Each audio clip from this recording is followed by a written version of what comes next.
Algebra 2 Honors, Lesson 5.5, Solving Quadratic Equations. Okay. Now in Lesson 5.4, we learned how to factor. Now in Lesson 5.5, we're going to learn how to solve a quadratic equation now. Okay. And here are the lesson's objectives, basically just to solve quadratic equations. And here are the guidelines for solving quadratic equations.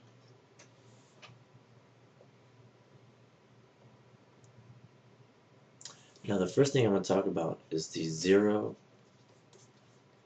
product property. Right? Let's say we have if A times B is equal to 0, right? It would make sense that A is equal to 0 or B is equal to 0, right? Because we know anything times 0 equals 0. So if A is equal to 0, right, then the whole equation would equal 0, right? So if this was 0 right here, if A was 0, it wouldn't really matter what B is, right? B could be anything, right? We would still get a result of 0, okay? The same case for B, whatever A is, if B is equal to 0, it doesn't matter what A is, right? Our equation, right, when we multiply this, it's going to result in 0, okay? So if A times B is equal to 0, then we know either A equals 0 or B is equal to 0. Okay, this is considered the zero product property. Okay. Now, let's solve our first quadratic. So if we need to solve, let's see, we need to solve 2x squared minus 11x, right, is equal to negative 15. Okay.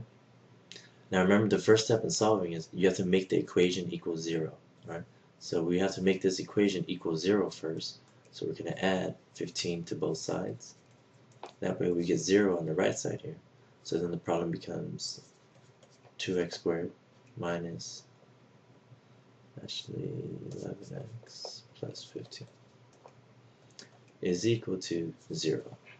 Okay, so the problem is equal to 0 now. Alright, the next thing we're going to do now is there a GCF? Factor out a GCF if you can find one. Remember, always look for a GCF first. Okay, is there a GCF? Well, it doesn't look like there is one. So what we're going to do next is we're going to make our x. Okay, I'll make the x over here, just like in lesson 5.4. Alright, to get this number is a times c. Remember, this would be our a value, this is our b value, and this is our c value. So a times c would give us 30. Alright, b is negative 11. So what multiplies to give us 30, right, and combines to give us negative 11. Well, that looks like negative 5 times negative 6. That gives us positive 30 if we multiply. If we add them up, it gives us negative 11. Now what's our a value?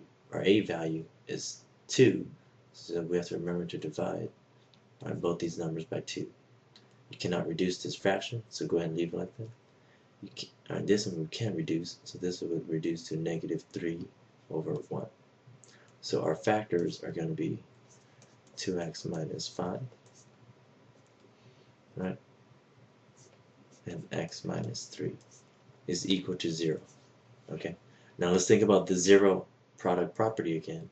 Alright, if we're multiplying these two factors right now, if this is equal to 0, it doesn't matter what this is, right? We're going to get a result of 0, right? If this is equal to 0, it doesn't make a difference what this is, we'll get a result of 0.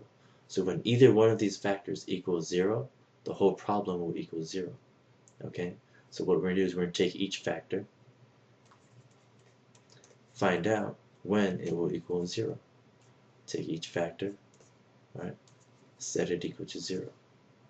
Right, go ahead and do the work, and you end up with x is equal to 5 over 2. And over here, x is going to equal 3. Okay, now I'm going to show you something really cool, right, that'll save you a lot of time and work. Okay, if you take a look at our answers right here, you'll notice, right, if you compare them to these fractions that we had generated earlier, right, you notice they're the same thing, except that they're opposite signs, okay? That's what's really cool about the X method, right? When you're solving an equation using the X method, once you get to right here, you can actually skip all this extra work in the middle right here, because you know if you just take the opposite signs of these numbers, those will be your solutions, right? That's what X will be, okay? So you notice, so if I got to right here, negative 5 over 2, I know I could skip all this and say X equals 5 over 2. Right? If this is negative 3 over 1, that's the same thing as negative 3. So I know I can say X is equal to the opposite of this, so it would be 3. And skip all this extra work in the middle. Okay? If you want to, you can always, set up their factors and set them equal to 0, just to be, on the safe side. Right? But basically take these opposite signs and you're done. Okay? So let's solve another one. So we need to solve x squared plus 7x is equal to 18. All right. Remember, the first step in solving, the problem has to equal 0. So we're going to minus 18 here, minus 18 here. That eliminates. We're going to get x squared plus 7x minus 18 is equal to 0. Okay. Is there a GCF? Nope, it doesn't look like there's a GCF. So let's make our x. All right. Pretend there's a 1 here. A times c, that gives us negative 18. All right. The middle is positive 7. So what multiplies to give us negative 18 and combines to give us positive 7? Well, it looks like 9, right, and negative 2. Do these multiply to give us negative 18? Yep. Do they combine to give us positive 7? Yep. And what's our a value? Our a value is 1. So let's divide by 1. Now since we're solving, right, I asked you to solve, right, and then like I said before, once you find these fractions right here and you've reduced them as much as you can, right, all you have to do is take the opposite signs. So you know x is going to equal the opposite of this, so that'll be negative 9. And x is going to equal the opposite of this, so that's going to be positive 2. And then you're done. You've solved the problem. Right? You didn't have to do any of that work in the middle. Right? That's what makes the X method, right, so cool. Alright, let's do another one. Let's see, we have 2x squared plus 4x is equal to 6. Well, we've got to set the problem equal to 0 first. So we're minus 6 here, minus 6 here. So we're going to get 2x squared plus 4x minus 6 is equal to 0. Alright, is there a GCF? Alright, always look for a GCF, don't forget that. So, well, there is a GCF, we got to take out a 2. That'll give us x squared plus 2x minus 3 is equal to 0. Now we're going to try and factor this using the X method. Right. Now right here, right, what a times negative, right? The a value is 1, so 1 times negative 3 is negative 3. Right, the middle value is 2. Alright, so what are our factors going to be? Well, it looks like it's going to be 3 and negative 1. These multiply to give us negative 3. They combine to give us positive 2.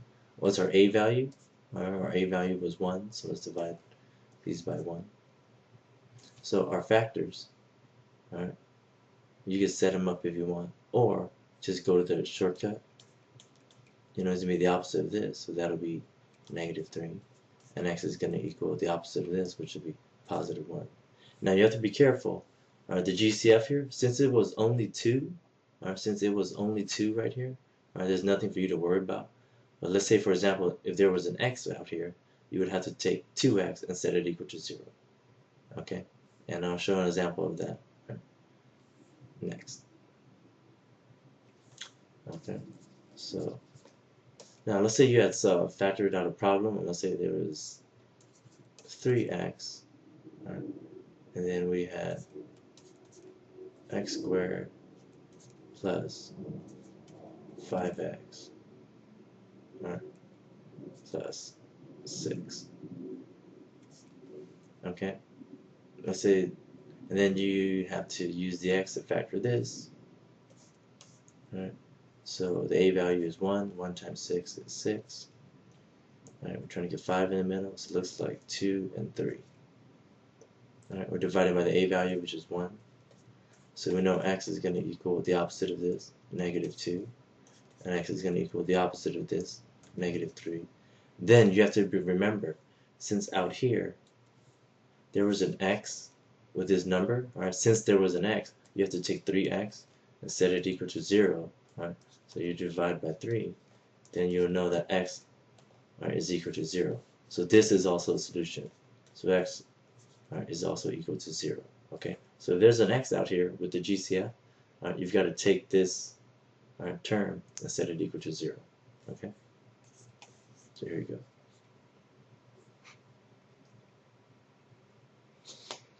Okay.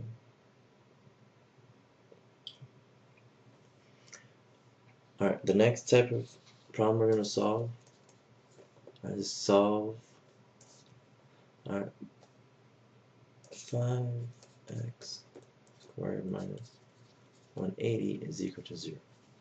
Okay, well the problem equals 0 already. Alright, so that's fine. Okay, now next thing we're going to take a look at is, well, is there a GCF? Well, it looks like we can take out a 5. We'd end up with x squared minus 36 is equal to 0. Okay? Then you have to recognize, what is this right here? This is a difference of squares. So we can factor this, right? So you remember the pattern for factoring difference of squares. You know right away you're going to get x plus 6, x minus 6 is equal to 0. And then take each one of these factors, set them equal to 0. X plus 6 equal to 0. X minus 6 equal to 0. So then we know x is going to equal -6. Right? And x is going to equal 6. Now since this was only a 5, we can ignore this because there was no x out here. Okay? So we know this would be our solution. Okay. Now another way, another way to solve this, is a method called taking square roots. Solve by taking square roots. Solve by taking square roots. And sometimes you will have to use this method, sometimes you won't. For this problem, we could solve this way because we were able to factor this. But sometimes when this is not factorable, you will have to solve by taking square roots. Okay. Now if you're solving by taking square roots, so let's say we have the same problem again. If you're solving by taking square roots, what your goal is to try and get the x squared by itself. Okay, so basically you would have to add 180 to both sides. So you would get 5x squared is equal to 180. And since we're trying to get x squared by itself, we're going to divide by 5. We get x squared is equal to 36. Now, since we have x squared here by itself, now remember our goal is to find out what x equals, so you need to get rid of the exponent here. In order to do that, what you're going to do is you're going to square root both sides. And you have to remember, when you square root both sides, that'll leave you with the x, which is what you want. Anytime you square root both sides, you're going to have a plus and a minus on the other side. So this will give you x, so it'll be x is equal to plus or minus some answer. So don't ever forget the plus or minus. So when you square root both sides, to get x by itself, you're going to have a plus and a minus. Well, what's the square root of 36? That'll give you 6. And you notice we get the same answer right here. So x is equal to positive 6, and x is equal to negative 6. The same answer. Okay? So just a different method, but it gives you the same answer.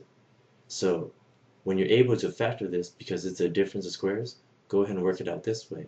But sometimes when it's not factorable, you will have to solve using the square roots method. Okay, and we'll do an example of that next. So solve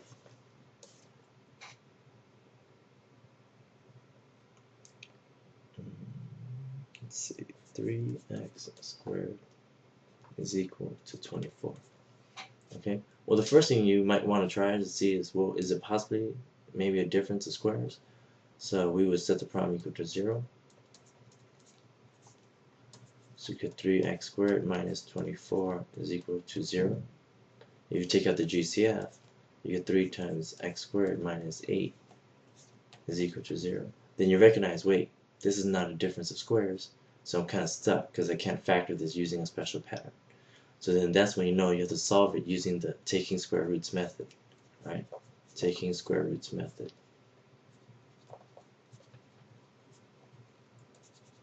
Right. So since this was not factorable, you're going to solve it using the taking square roots method, which means, alright, we'll start with this problem again.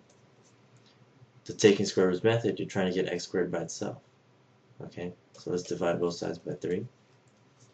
So then you get x squared is equal to 8. And then we're going to square root both sides because we want x by itself. Now remember, when we square root both sides, we're going to have a plus and a minus. And what's the square root of 8? Remember, simplify this. Right, that's give us 2 radical 2. So we know x is going to be positive 2 rad 2, and x is going to equal negative 2 rad 2. Alright, so these would be our solutions. Okay, so when this is not a difference of squares, okay, we're going to have to use this taking square roots method. Okay.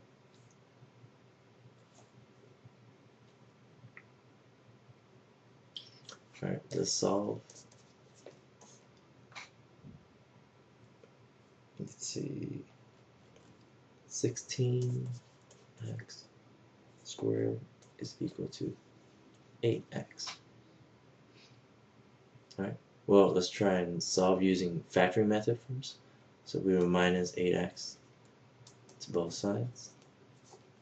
You'd end up with 16x squared minus 8x is equal to 0.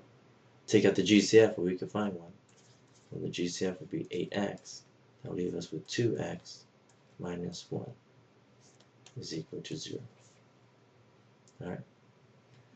Now, even though this is not a difference of squares, it's already completely factored because it's not an x squared. Right? So this is factored out already for us. Right? So we're going to take each factor now. 8x, make it equal 0. Take this, 2x minus 1, set it equal to 0. So if we divide by 8, x will equal 0. Over here, we're going to add 1. So 2x will equal 1. Divide both sides by 2. So x is going to equal 1/2. So these would be our solutions right here. Okay.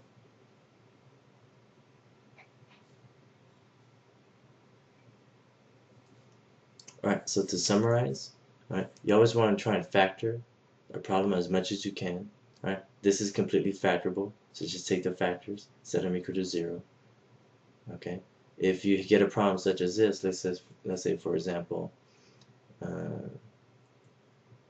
3 parentheses x squared minus 20 is equal to 0. If you get something like this after you've tried to factor, then you know, well, you have to solve this using the square roots method. Okay, because since you can't factor this, you have to solve it using the square roots method. Okay, so let's say the original problem here would have been 3x squared minus 60 is equal to 0.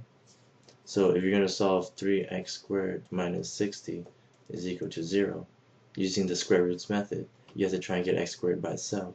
So you would add 60 to both sides. So you get 3x squared is equal to 60. Divide by 3. So x squared is equal to 20. And then when you square root both sides, that'll give you x by itself is equal to, remember we need the plus or the minus, and then square root of 20, that's going to give us 2 radical 5. So x would equal 2 radical 5, and x is going to equal negative 2 radical 5. Okay?